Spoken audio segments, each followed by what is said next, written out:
আসসালামু আলাইকুম রহমতুল্লাহ। আশা করি সবাই ভালো আছেন। আসলে IELTS-এ আমরা অনেক শিক্ষার্থীকে দেখি যে স্পিকিং মডিউলটাতে অনেক বেশি ভয় পায়।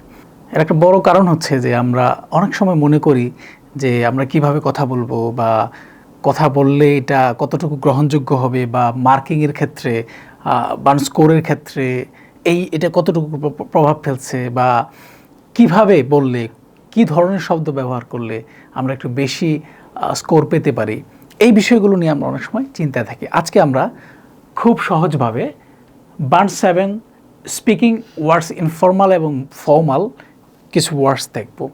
আপনি যদি এই ওয়ার্ডসগুলো ব্যবহার করতে পারেন ইনস্টেড অফ দিস ওয়ার্ডস, তাহলে যেটা হবে যে আপনি অবশ্যই এই Band-7 স্পিকিংয়ে পাবেন ইনশাআল্লাহ। তো চলুন দেখি এই ধরনের শব্দ আমরা ব্যবহার করতে পারি কি না।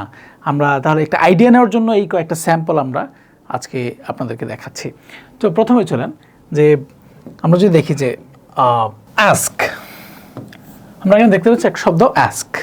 আমরা প্রায়ই বলি যে কাউকে কোনো কিছু জিজ্ঞেস করা, আস্ক। ওকে, তো আপনি যখন IELTS স্পিকিং করছেন, যখন আপনাকে অ্যাস্ক না বলে আপনি বলতে হবে এনকোয়ার। আপনি এই এনকোয়ার শব্দটি ব্যবহার করতে পারেন, ঠিক আছে। তারপরে আছে ধরেন যে আস্ক ফর মানে হচ্ছে কোনো কিছু চাওয়া, রিকোয়েস্ট করা। তো আমরা এই আস্ক ফর এর বদলে আমরা বলতে পারি রিকোয়েস্ট। তারপর আমরা যদি দেখি যে বুক মানে আমরা বই জানি, কিন্তু বুক মানে হচ্ছে কোনো কিছু রিজার্ভ করে আমরা রাখি। ধরেন যে বুক একটা টিকিট বুক করা, ট্রেনে একটা টিকিট বুক করতে পারেন, কোনো একটা সিট বুক করতে পারেন। এই যে বুক, এই বুক করাটা, বুকিংটাকে আমরা বলতে পারি রিজার্ভ। এটা আমরা বলতে পারি রিজার্ভ। তারপরে আসে যে চেক। তো কোনো কিছু চেক করা, ধরেন যে আমি বলি যে আমার পাসপোর্টটা চেক করা হয় বা কোনো একটা কিছু চেক করার বিষয়টা, আমরা এই চেক শব্দটা খুব সাধারণভাবে ব্যবহার করি। আমরা যদি IELTS-এ ব্যবহার করতে পারি তাহলে আমরা ভিন্ন একটি কালার ব্যবহার করি এখানে। ধরুন আমরা যদি এই চেক শব্দটার ক্ষেত্রে যদি আমরা ব্যবহার করতে পারি ভেরিফাই করা, তাহলে কিন্তু আমাদের কথাটা আরও সুন্দর হবে। So I need to verify my ID card. আমি আমার আইডি কার্ডটি ভেরিফাই করতে চাই, চেক করতে চাই এটা কি ঠিক আছে কিনা, এটা মানে সঠিক আছে কিনা, এটা ভেরিফাই করা। তারপরে যদি আসি গ্যাট, আমরা কিছু পেলে আমরা বলি আই গট ইট, আমি সেটা পেয়েছি। তো আপনি যদি গটের বদলে বা গ্যাটের বদলে আপনি বলেন আই রিসিভড বা রিসিভ, তাহলে কিন্তু এটা আরও বেশি সুন্দর হয়। IELTS স্পিকিং মডিউলে এই আপনি গ্যাটের বদলে আপনি ব্যবহার করতে পারেন রিসিভ। তারপরে আসি হেল্প শব্দতে অ্যাজ ইউজুয়াল আমরা সবাই ব্যবহার করি হেল্প। তো এই হেল্প শব্দের রিপ্লেসমেন্টে আমরা ব্যবহার করতে পারি এখানে অ্যাসিস্ট করা। So can you help me, আমরা এই জায়গায় বলতে পারি ক্যান ইউ অ্যাসিস্ট মি, তুমি কি আমাকে সাহায্য করতে পারো। তারপরে আসি যে নিড মানে কোনো কিছু প্রয়োজন হলে আমরা কি আমাদের এটা নিড বলি। ওকে, আমরা নিডের বদলে ব্যবহার করতে পারি রিকোয়েস্ট করা, কোনো কিছু রিকোয়েস্ট করা। তারপরে আসে যে ডিল উইথ, কোনো কিছু আমার ডিল করতে, আমরা বলি যে আমি এই সিচুয়েশানটা ডিল করতে পারতেছি না। এই ডিল করা, কোনো কিছু একটা সম্পাদন করা, এই জিনিসটাকে আমরা বলতে পারি হ্যান্ডেল করা। তো we can say in any situation this I can handle this problem, আমি এই প্রবলেমটা হ্যান্ডেল করতে পারবো। তারপরে আমরা বলতে পারি স্টার্ট তো একটা খুবই কমন শব্দ, আমরা সবসময় এটা ব্যবহার করি।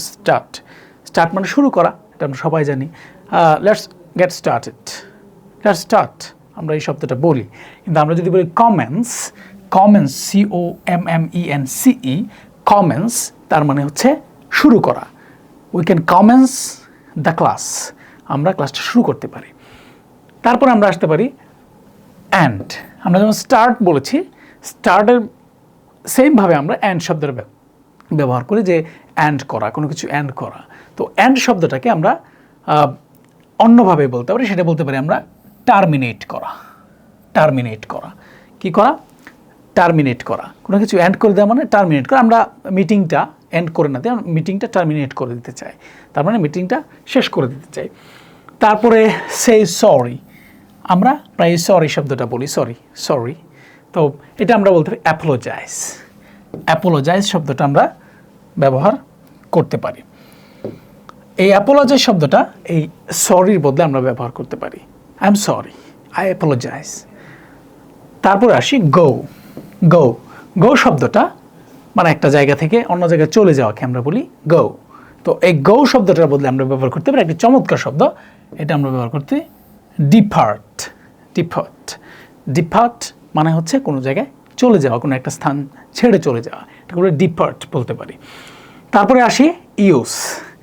ইউজ তো ইউজ করা, কোনো কিছু ব্যবহার করাকে আমরা বলতে পারি কনজিউম।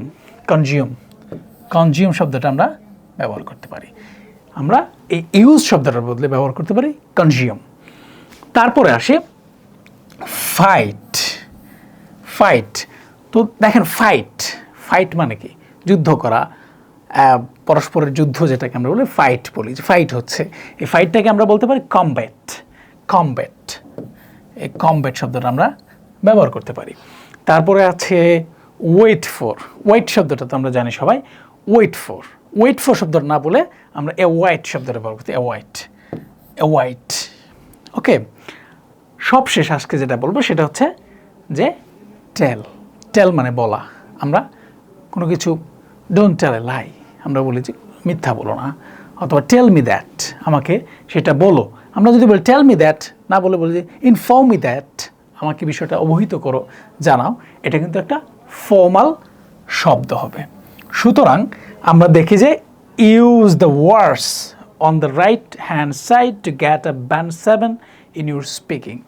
আপনি যদি আপনার স্পিকিংয়ে Band-7 পেতে চান, এরকম শব্দগুলো আপনারা ব্যবহার করতে পারেন। এই যে ইনফর্মাল শব্দগুলোর পরিবর্তে আপনারা ফর্মাল শব্দগুলো ব্যবহার করতে পারেন। তো আমরা দেখলাম এখন যে এই ইনফর্মাল শব্দের বদলে আমরা যদি ফর্মাল শব্দগুলো ব্যবহার করতে পারি, তাহলে আশা করা যায় IELTS-এ আমরা অবশ্যই Band-7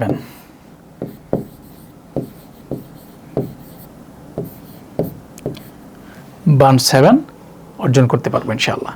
তো সবাইকে ধন্যবাদ। এরকম ভিডিও পেতে আমাদের ABC লার্নিংয়ের যে ফেসবুক পেজ আছে সেটি ফলো করুন, আর আমাদের ইউটিউব চ্যানেলটি সাবস্ক্রাইব করুন। দেখা হবে সামনের কোনো ভিডিওতে। সে পর্যন্ত আল্লাহ হাফেজ, আসসালামু আলাইকুম।